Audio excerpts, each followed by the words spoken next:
The year is 2045.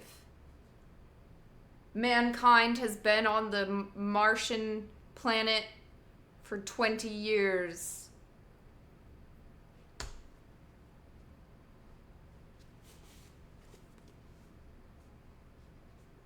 In 2019, the first man set foot on the surface of Mars.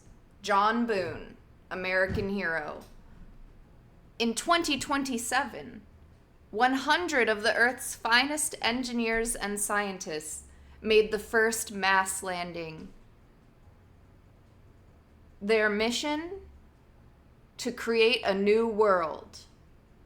To terraform a planet with no atmosphere, an intensely cold climate, and no magnetosphere, into an Eden full of people, plants, and animals.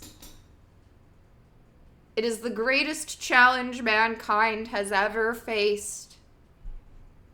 The ultimate use of intelligence and ability. Our finest dream.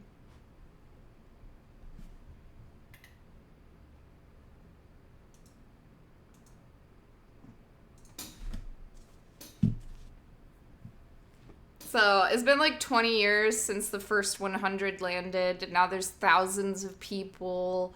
There's cultures. It's still pretty rough. It's kind of like the Wild West, but on another planet.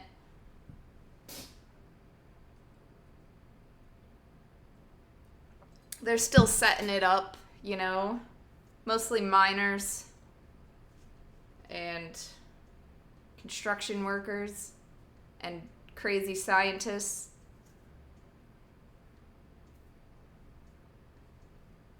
Yes, like yogurt.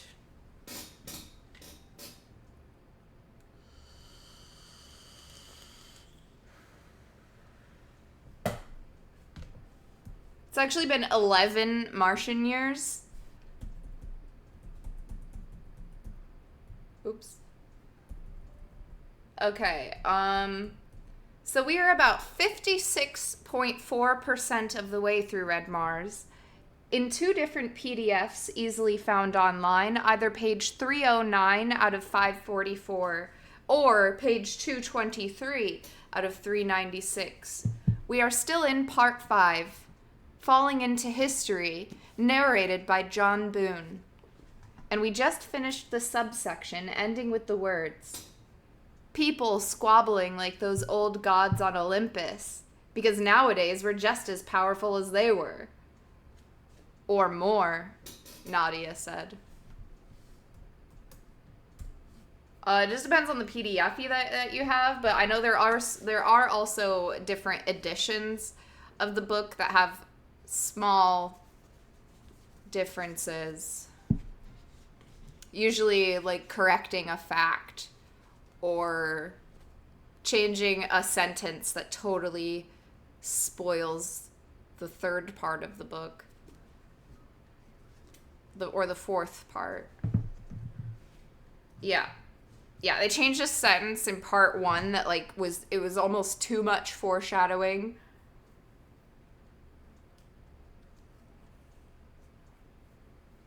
But, yeah, or more pages for bigger print. Oh yeah, we met up with Nadia, and her and Arkady were going to get the live long procedure. The live long procedure, also known as the old age vaccine. Yes, our favorite couple, Nadia and Arkady, together forever. They're gonna go get the treatment so that they can live for 200 years.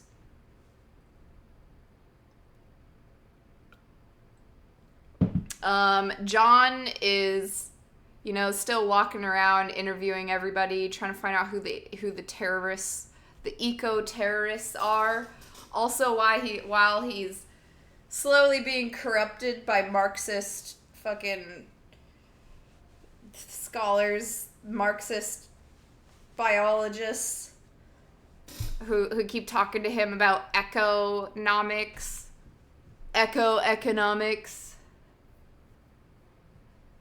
And so now he's running around saying shit about space elevators being public property. That's gonna get him killed.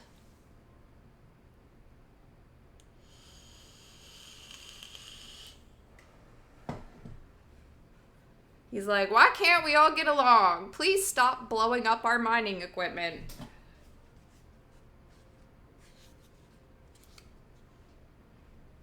I understand why you're angry.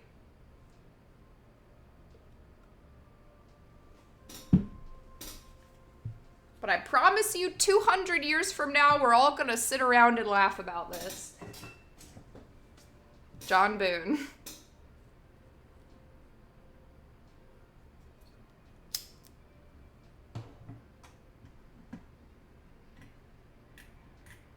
I love that you're so excited about this book, Roar. Like, I don't know what I expected when I started reading it, but I think I kind of expected that nobody in chat would have read it already. So it's really cool that you have, and that you care about it. Like,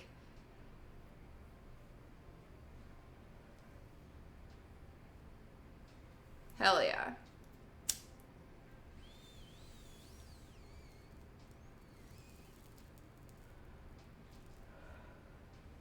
Very good, Slater, very good.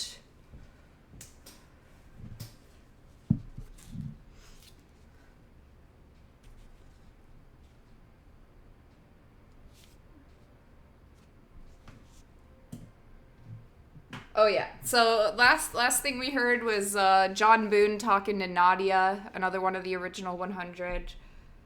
She was a construction extraordinaire.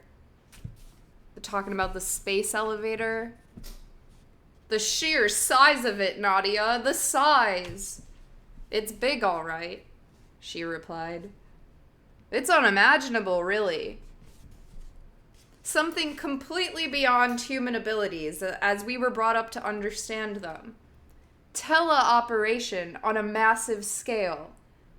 A kind of spiritual Waldo.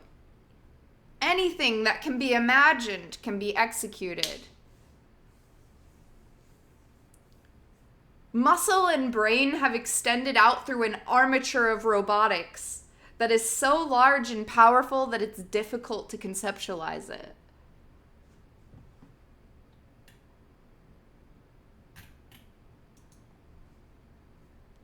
Maybe impossible. That's probably part of your talent, and Sax's too. To flex the muscles that no one else realizes we have yet.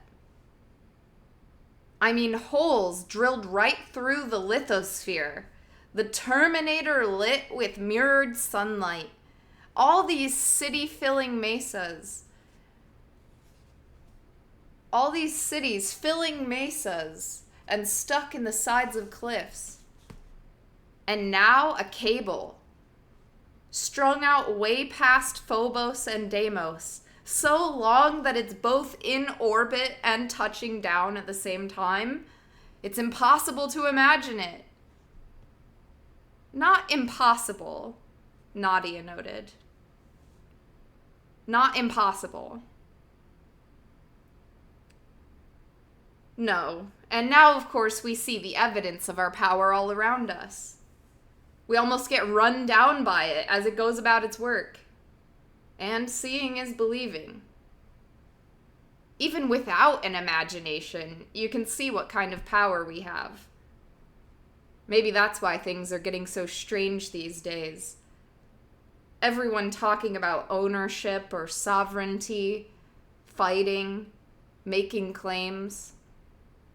People squabbling like those old gods on Olympus. Because nowadays, we're just as powerful as they were.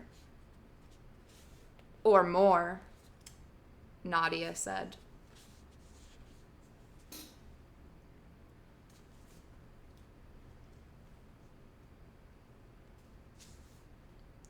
He drove on into Hellespontus Montes, the curved mountain range surrounding Hellas Basin. Somehow, one night when he was sleeping, his rover got off the transponder road. He woke up and, in breaks in the dust, saw that he was in a narrow valley. walled with small cliffs that were cut by the typical fluting of ravines. It seemed likely that by staying on the valley floor he would cross the road again, so he headed on cross-country. Then the valley floor was disrupted by shallow transverse grabens, like empty canals. And Pauline kept having to stop and turn and try another branch in her route-finding algorithm, defeated by one gulch after another as they appeared out of the murk. When John got impatient and tried to take over, it only got worse. In the land of the blind, autopilot is king.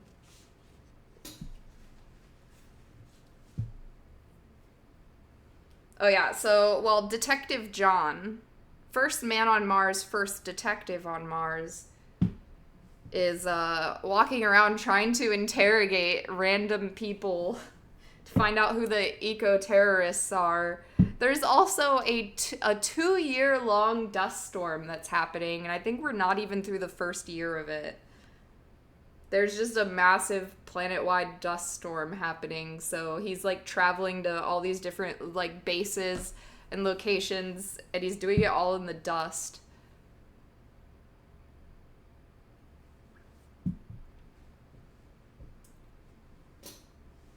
Mars, full of dusty bitches.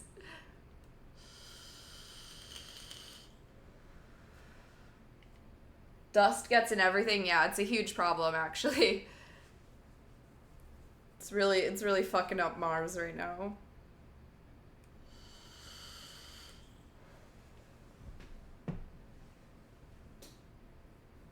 Hello, Saucius. Good to see you.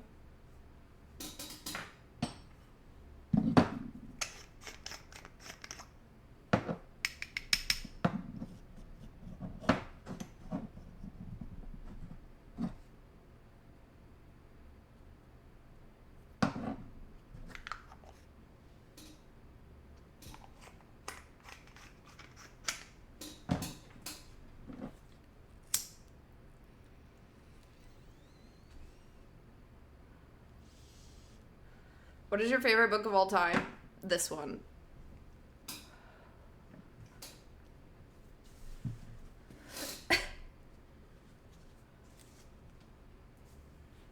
In the land of the blind, autopilot is king. But slowly he closed on the valley mouth, where the map showed the transponder road descending to a wider valley below. So that night he stopped, unworried, and sat in front of the TV and ate a meal. Mangalavid was showing the premiere performance of an Aeolia built by a group in Noctis Labyrinthus.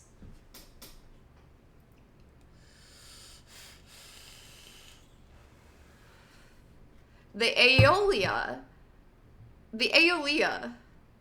turned out to be a small building. Katabatic.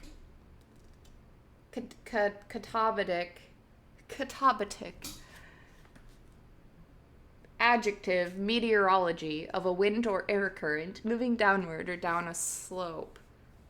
Opposite of anabatic. Yeah, can someone explain garlic aioli now? I don't even remember that word. Katabatic. Katabadia.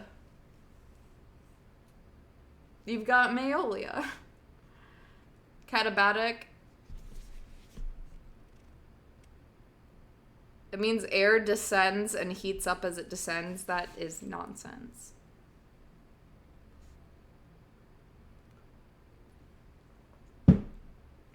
Have I even read that word yet? Oh, okay. What about Aeolia? Aeolia. The Aeolia turned out to be a small building cut with apertures which whistled or hooted or squeaked. depending on the angle and the strength of the wind hitting them.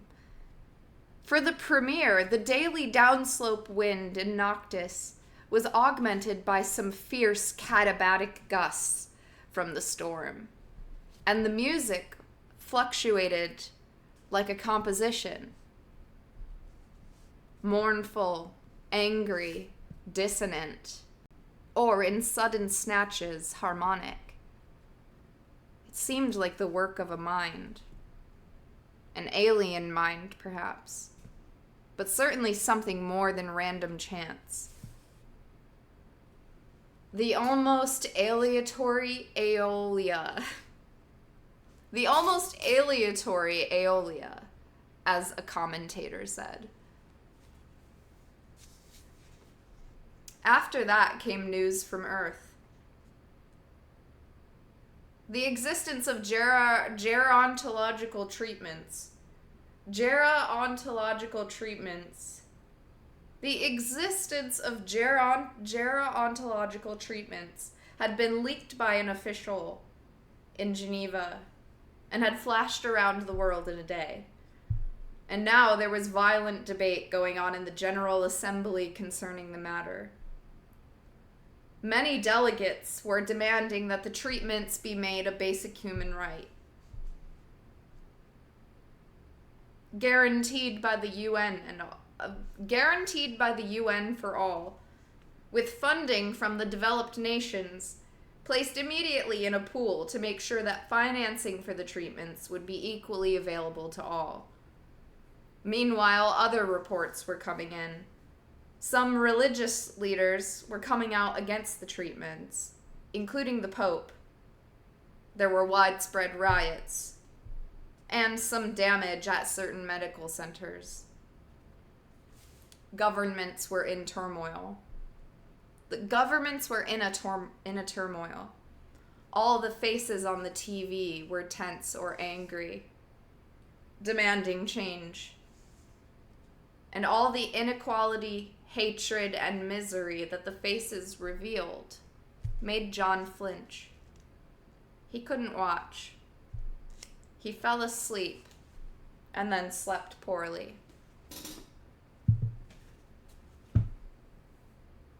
The biggest mistake Kim Stanley Robinson made was thinking the UN had real power in the future. We can just pretend.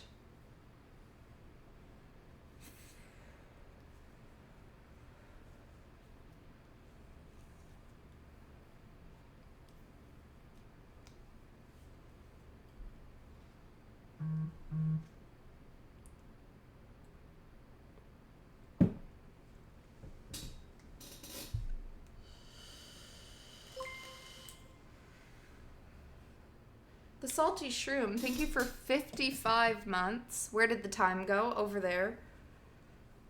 Thank you for 55 months. Good to see you.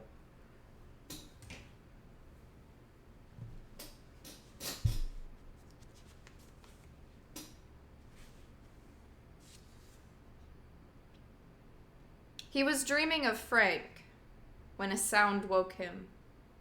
A knock on his windshield. It was the middle of the night. Groggily, he hit the lock. Sitting up, he wondered why he had such a reflex action in him. When had he learned that one? He rubbed his jaw, turned on the common band. Hello? Anyone out there? The Martians. It was a man's voice. His English was accented, but John couldn't identify how. We want to talk, the voice said. John stood and looked out the windshield. At night, in the storm, there was precious little to see. But he thought he could pick out shapes in the blackness, there below him. We just want to talk, the voice said. If they had wanted to kill him, they could have blown open the rover while he slept. Besides, he still couldn't quite believe that anyone wished him harm. There was no reason for it. So he let them in. There were 5 of them, all men. Their walkers were frayed, dirty, patched with material that had not been made for walkers. Their helmets were without identification, stripped of all paint. As they took off the helmets, he saw that one of the men was Asian and young. He looked about 18. The youth went forward and sat at the driver's seat, leaned over the steering wheel to look closer at the instrument array. Another got off his helmet, a short, brown-skinned man with a thin face and long dreadlocks. He sat on the padded bench across from John's bed and waited for the other 3 men to get their helmets off too. When they did, they crouched on their haunches, watching John attentively. He had never seen any of them before.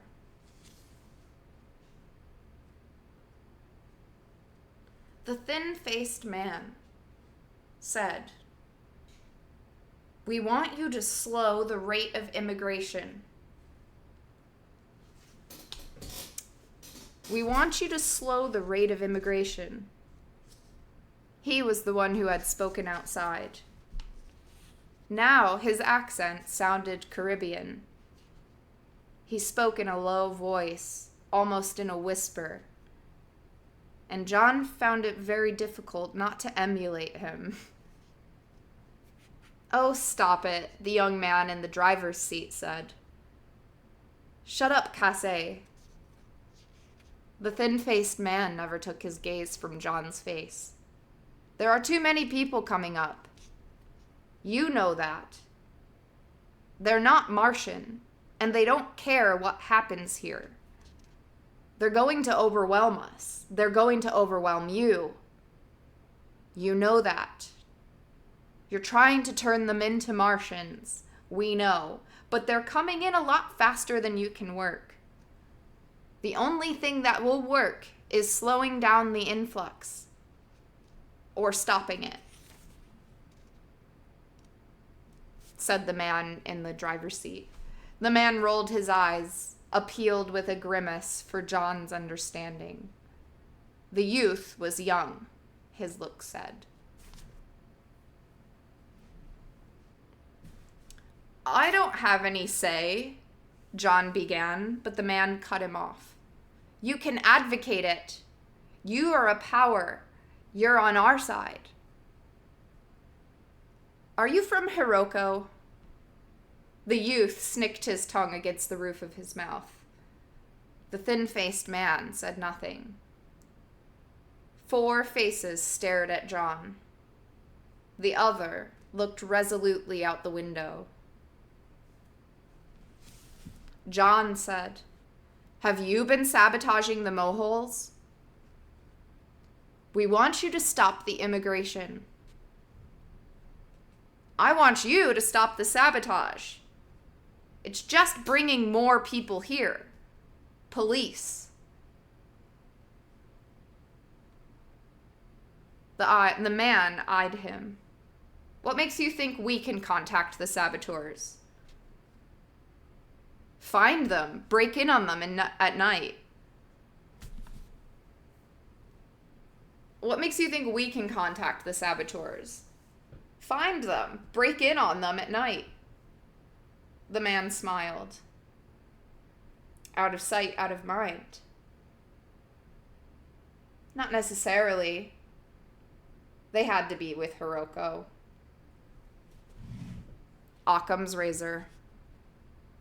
There couldn't be more than one hidden group. Or maybe there could. John felt lightheaded and wondered if they were doctoring the air, releasing aerosol drugs. He definitely felt strange. It was all surreal, dreamy. The wind buffeted the rover, sent a sudden burst of Aeolian music coursing by. a weird, drawn-out hoot. His thoughts were slow and ponderous, and he felt on the edge of a yawn. That's it, he thought. I'm still trying to wake from a dream. Why do you hide? He heard himself say. We're building Mars just like you. We're on your side. You ought to help then. He tried to think. What about the space elevator? We don't care about it, the kid snicked. That isn't what matters. It's people that matter.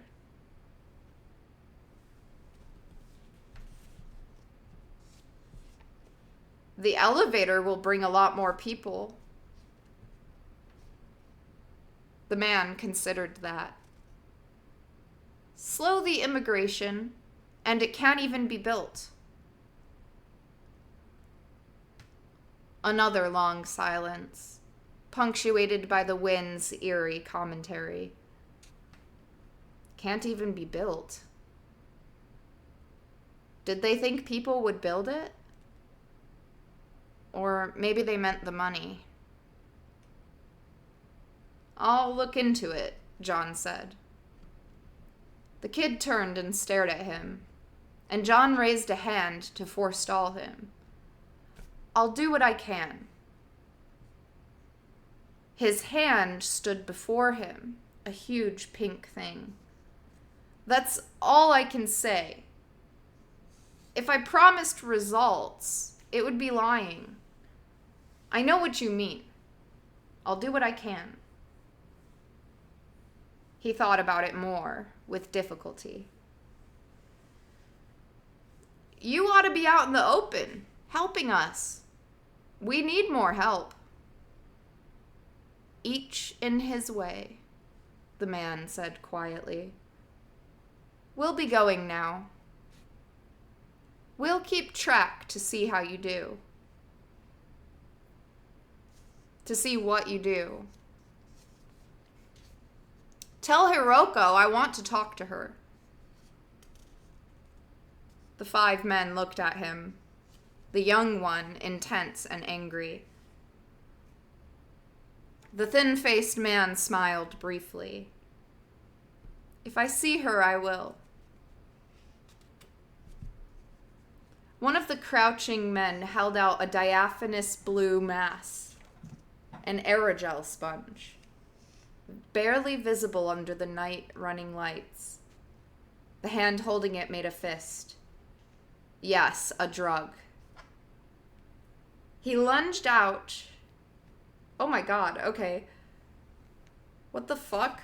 Each in his way? Tell Hiroko I want to talk to her. The 5 men looked at him, the young one intense and angry. The thin-faced man smiled briefly. If I see her, I will.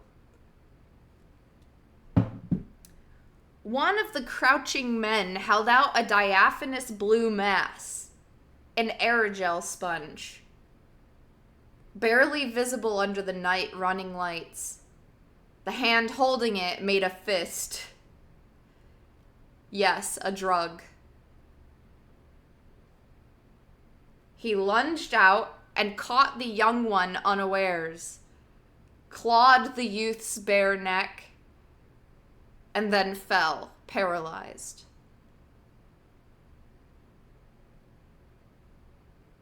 What? When he came to, they were gone.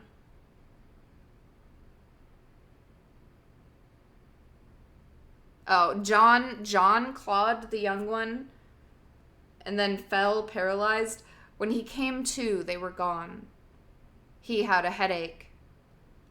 He fell back onto the bed in an uneasy sleep.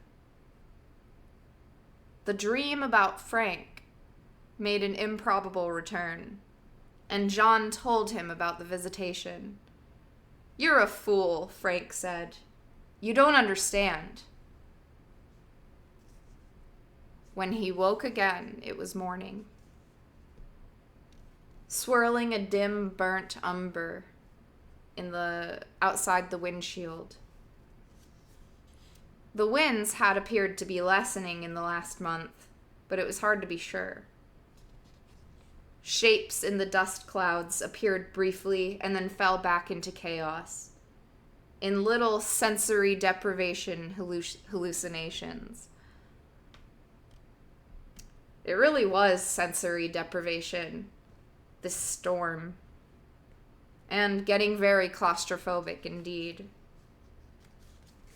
He ate some Omeg, suited up and went outside and walked around, breathing talcum and bending over to follow the tracks of his visitors. They crossed bedrock and disappeared. A difficult rendezvous, he would have thought. A lost rover at night. How had they found it? But if they had been tracking him... Back inside, he called up the satellites. Radar and IR got nothing but his rover. Even walkers would have shown on the infrared, so presumably they had a refuge nearby. Easy to hide in the mountains like these. He called up his Hiroko map and drew a rough circle around his location, bulging it north and south in the mountains. He had several circles on the Hiroko map now, and none of them had been searched by ground crews with any thoroughness, and probably they never would be, as most of them were in chaotic terrain, ravaged land the size of Wyoming or Texas. "It's a big world," he muttered. He wandered around the inside of the car, looking at the floor. Then he remembered the last thing he had done. He looked under his fingernails. A little skin matter was stuck there, yes. He got a sample dish from the little autoclave and carefully scraped what was there onto the dish. Genome identification was far beyond the rover's capabilities, but any big lab ought to be able to identify the youth if his genome was on record. If not, that too would be useful information.